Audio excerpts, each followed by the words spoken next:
You know, I said it the other day. First of all, good morning, good evening, good afternoon. Ladies and gentlemen, citizens of YouTube. And let's just go ahead and admit it. We have a president that will say the things because he's in a position to say it. And he thinks the things that a lot of us who have sense, and I'm not going to call sense common because it is so uncommon today that it's sad. But I tell you what, you realize, have y'all been paying attention to the backlash that Donald Trump said when he said that when Bill O'Reilly asked him, he made a statement. He said that Putin is a killer. And then Trump said, you don't think we are?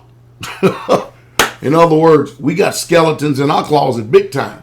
And you can respect the fact that when someone, just because they're not sitting up there trying to be political and trying to paint America as some type of champion of morality. I mean, think about this for a second. Anytime someone in America is critical of their own country, they're demonized.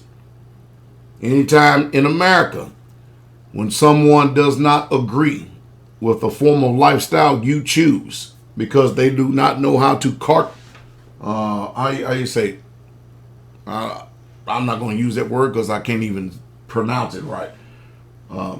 Because they do not know how to put things in this proper category. All right, let me just use that word.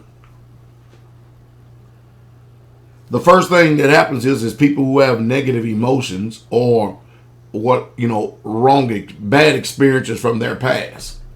The first thing that they do is because of their bad experience, they begin to view the whole entire world through their lenses. And that's what America has done. Is we have caused more death, hell, and carnage. And it's just a flat out truth. Does that mean that I'm not American? I mean, I don't know how much more American you can get than me. At least I did serve my country for 10 years. And I'm not making that as a stab or jab in the eye of anyone. Because right now I wouldn't recommend anyone join the military or serve this country in any capacity whatsoever at all. But somebody has to do it. But see, that's my personal opinion and biases. And I don't go out here and just go on campaigns and preach that and teach that. I have a little bit more knowledge. I have a little bit more wisdom than a lot of people do. You know, in my day, we wasn't supposed to be up in the air with cameras taking pictures of us while we were in the sky. We wasn't supposed to do that, but we did it anyway. But for us as Americans to put blinders on our eyes, when we have all type of military footage on here of us mowing down and killing innocent civilians. Just kill us. It's hypocritical. It's hypocrisy to the zenith. To sit there and act like that we are the champion of righteousness and freedom and liberty in the world when we have caused more death, hell, carnage, and terrorists and destruction in the world. And I appreciate him actually saying that. I really truly do, because many times reporters, mainstream news media tries to back the president and back other people up in the that want to do right in the world into a corner. And just because we have what we call this Cold War enemy, that doesn't mean you got to ask yourself a question: does it really truly benefit us? Let's think about this for a second. Look how hypocritical we are. We say the American sentiment that Russia is our enemy. Okay, does that benefit us? You know, instead of an enemy, you should try to have a friend. And if you can't have a friend with that enemy, then put as much distance as you can. And keep your walking, keep your life, keep stepping, and be at peace.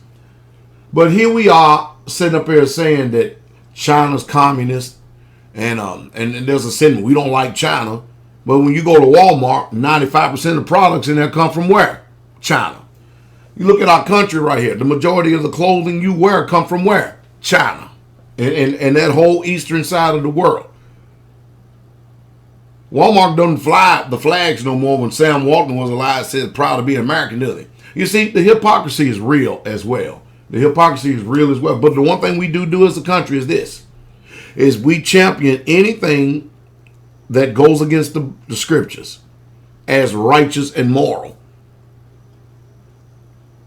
And I tell you, I appreciate him telling the truth about this, like as I really truly do. RT reports it because, and rightfully so, they're reporting it right. Matter of fact, I like RT television, even though I know that they're not innocent as well. They have a Russian perspective, slanting point of view on it, and they're going to champion that.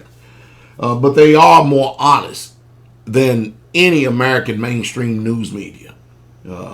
I sit and watch people over and over and over again. You have to understand, our mainstream news media, they do not want you to have a global perspective. They do not want you to see the dirt and the grime that we are involved in America. And Donald Trump is right. We went into Iraq. It's a disaster, a little disaster. And what that was a business deal that made a lot of rich people a lot of money at the expense of the death of a lot of Americans. And we used the military as gangsters, a bullying force, a shakedown artist. My personal opinion. You have one against that and you dissent against it. If I'm not telling the truth, then the burden of proof is on you. Then prove it. Let's go over here and listen to this segment again, and also listen to what RT has to say, because mainstream news media makes you all but sick. It really truly does. So let's see their perspective and how they put it at the president's words when Bill O'Reilly was interviewing Donald Trump.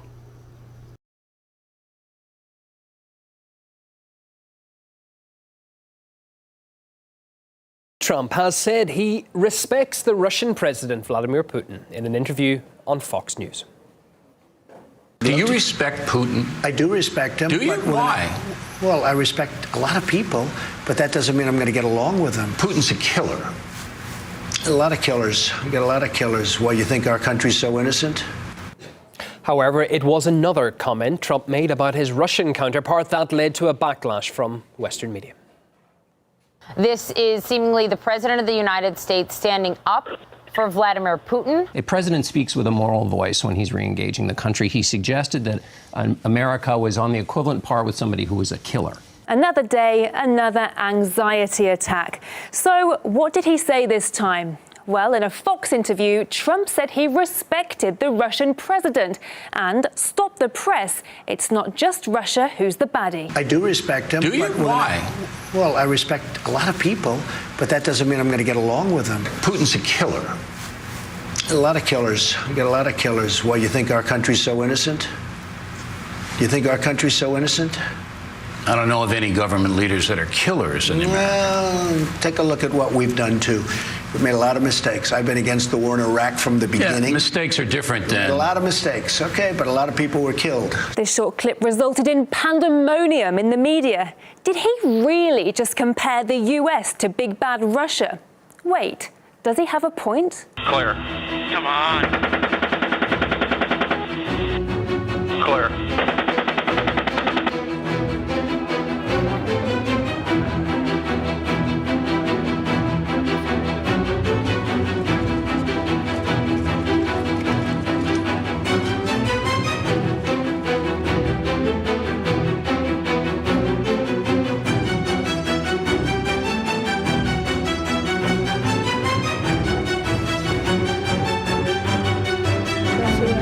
I asked Obama to bring my dad back to life.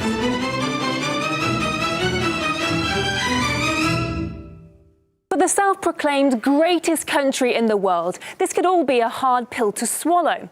But apparently, that's not the heart of the matter. What Trump said is so despicable because, well, America is just different, right?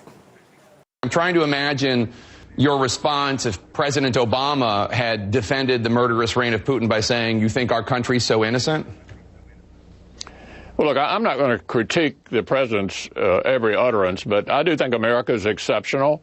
America is different. We don't operate in any way the way the Russians do. I think there's a clear distinction here. Donald Trump's probably making a statement of fact there. The United States does not have clean hands, especially around the world. I cannot count how many governments the United States or the CIA has overthrown. And if you count the amount of people that Barack Obama killed by drones just in the last 4 years, it's mind-boggling. So for the media to act all holier than thou and acrimonious, or Bill O'Reilly to be somehow on a pedestal, debasing Donald Trump for making the offhanded reply that he did. I think it's completely ridiculous. So once again, President Trump said something people don't want to hear. Although that looks like something we're just going to have to get used to. But what about the things that people do want to hear, like defeating ISIL, even if it takes working with Russia? Now, surely that's worth a headline or two.